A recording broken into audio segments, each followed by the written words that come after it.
Bulatkan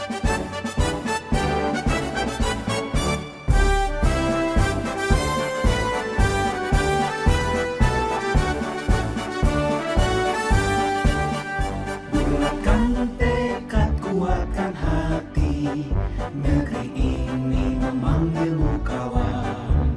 Belajar bergerak berbagi untuk negeri, guru penggerak majukan pendidikan.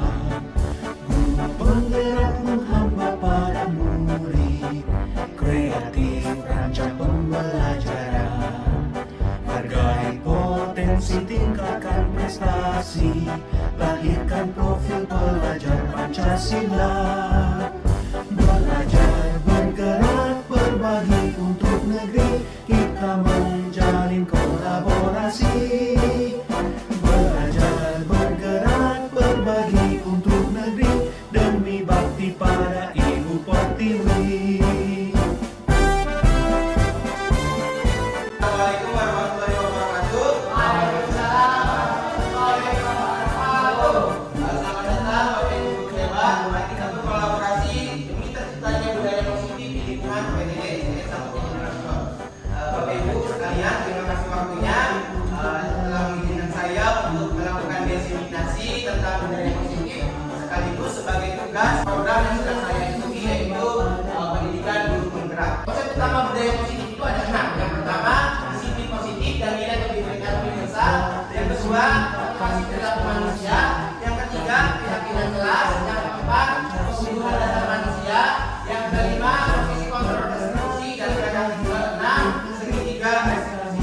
Disiplin positif merupakan salah satu cara literasi disiplin yang bertujuan untuk mewujudkan kesadaran murid untuk melakukan sesuatu tanpa adanya tokokan, ancaman ataupun hukuman. Jadi siswa melakukan sesuatu itu berdasarkan kesadaran sendiri, tanpa adanya rasa takut dihukum, tanpa adanya rasa takut untuk diancam ataupun tanpa mengharapkan sesuatu.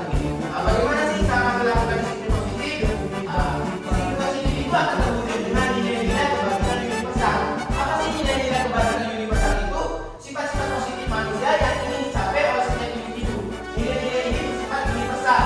Nah, akan terbangun karena setiap manusia memiliki alasan dalam melakukan sesuatu. Jadi murid kita itu ketika melakukan kesalahan atau apa itu ada alasannya kenapa mereka melakukan sesuatu itu. Ada nilai kebajikan yang ingin kita tercapai tercermin dalam profil pelajar Pancasila.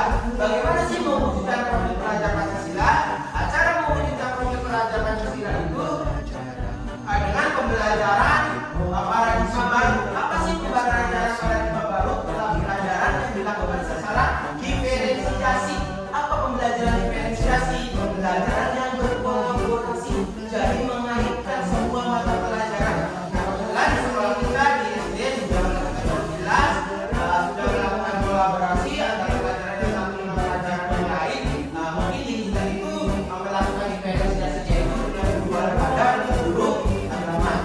Nah, dengan pembelajaran diferensiasi maka akan terciptalah profil pelajar Pancasila. Ada apa saja di profil pelajar Pancasila itu? Ada 6. Yang pertama, iman kepada Tuhan Yang Maha Esa dan berakhlak mulia. Yang kedua, ada pendidikan global. Yang ketiga, ada gotong royong. Yang keempat, ada aktif. Yang kelima, ada kebenaran. Yang keenam, ada mandiri. Jadi ada 6 hal yang harus kita capai dalam pembelajaran supaya siswa itu memunculkan P5. Ada beriman, berakhlak kepada Tuhan Yang Maha Esa dan berakhlak mulia. Kemudian ada pendidikan global, ada gotong royong, kreatif, kebenaran positif dan mandiri. Jadi ada 2 jenis motivasi, yaitu motivasi ekstrinsik dan motivasi intrinsik. Kalau motivasi ekstrinsik itu berasal dari luar dirinya sendiri, kalau motivasi intrinsik itu berasal dari dirinya sendiri. Nah, konsep disiplin dengan identitas gagal, ketika kita memberikan hukuman dan penghargaan itu sebenarnya itu kita tidak melakukan disiplin terhadap siswa, tapi kita menerapkan sesuatu yang gagal. Kenapa hukuman itu disebut konsep disiplin dengan identitas yang gagal? Yang pertama itu karena hukuman itu menyakitkan. Yang kedua, membuat murid tidak nyaman. Yang ketiga, murid merasa takut.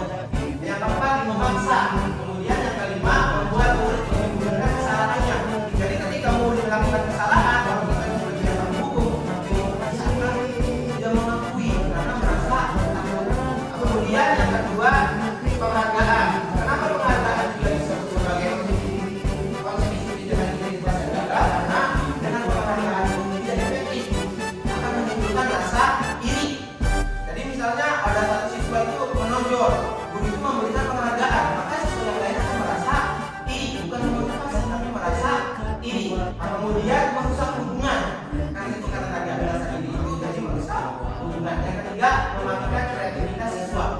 Jadi siswa melakukan sesuatu itu cuma karena ingin mendapatkan penghargaan.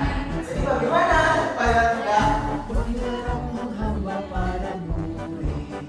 ini cara restitusi. Apa sih restitusi itu?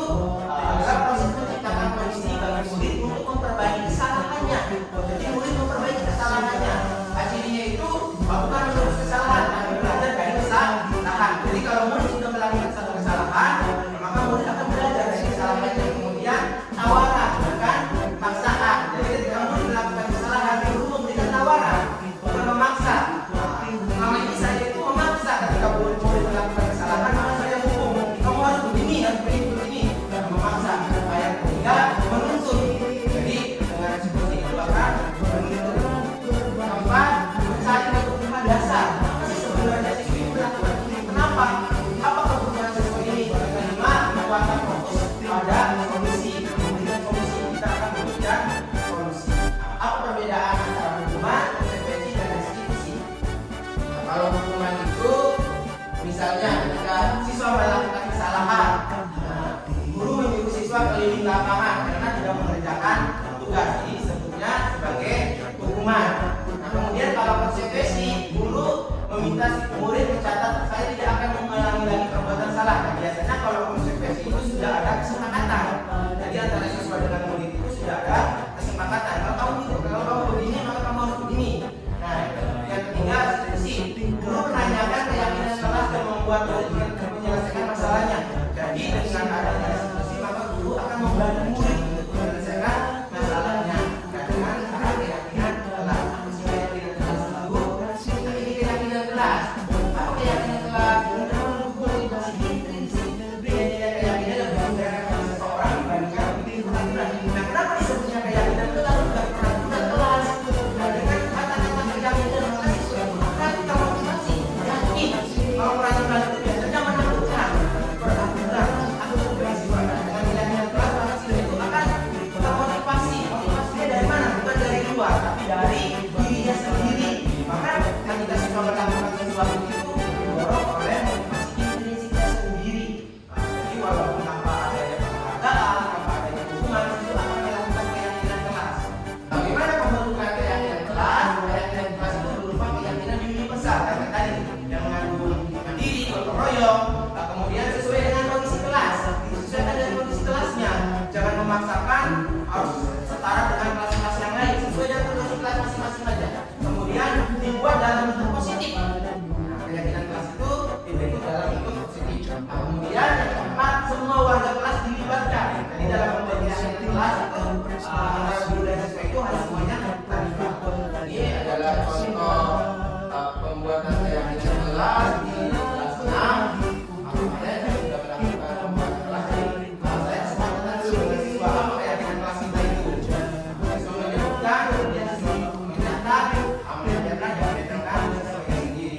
Jadi dengan begini siswa diharapkan lebih meyakini, lebih taat pada keyakinan kelas yang mereka butuhkan dasar manusia. Mereka saya menjelaskan tentang restitusi itu mereka untuk memenuhi kebutuhan siswa. Apa itu pada dasar manusia itu? Jadi secara umum kebutuhan dasar manusia itu sama aja dari pertama bertahan hidup. Jadi manusia akan melakukan perasaan untuk bertahan hidup. Yang kedua kasih sayang dan rasa yang kedua kebutuhan itu kasih sayang dan rasa diterima. Jadi sama mobil juga membutuhkan kasih sayang dan rasa diterima. Kemudian yang ketiga penguasaan. Semua orang itu ada egonya, memiliki kebutuhan dasar untuk menguasai penguasaan. Kemudian kebebasan. Manusia itu membutuhkan kebebasan. Yang kelima itu kebutuhan dalam hal kesenangan. Semua orang juga ingin senang. Posisi kontrol kita. Di sini ada 5 posisi kontrol kita. Selama ini kita ada di mana? Ada pembunuh, pembuat rasa bersalah, teman, pemantau, atau manajer. Selama ini kita di mana? Penghukum. Sama tadi juga sekarang itu masih ada di posisi penghukum. Nah, ini ada 5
Ada tiga hal yang harus dilakukan dalam suatu organisasi, yaitu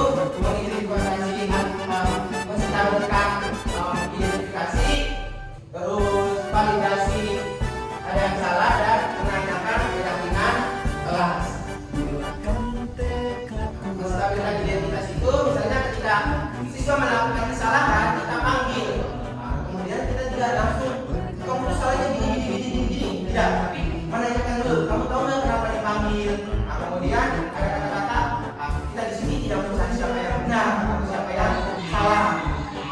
Terus setiap manusia pasti pernah berbuat salah. Nah itu dengan menstabilkan identitas, siswa itu langsung memiliki rasa percaya diri, tidak takut. Kalau dipanggil, kamu gini. Nah siswa itu langsung takut. Nah setelah menstabilkan identitas, kemudian validasi kebutuhan. Seorang bisa melakukan sesuatu yang lebih baik. Jadi kita memotivasi. Gak apa-apa kalau berbuat kesalahan, tapi tadi kamu sudah melakukan kebaikan. Waktu di situ itu langsung naik semangat. Kemudian menanyakan keyakinan kelas sudah kita buat. Kamu ingat lagi keyakinan kelas tidak apa-apa. Siapa? Ya ini Pak ini. Nah kemudian setelah menanyakan keyakinan kelas, baru kita mencari solusinya supaya siswa bertanggung jawab terhadap perbuatan yang telah dia lakukan. Cukup sekian, terima kasih. Bila Imam Hidayah.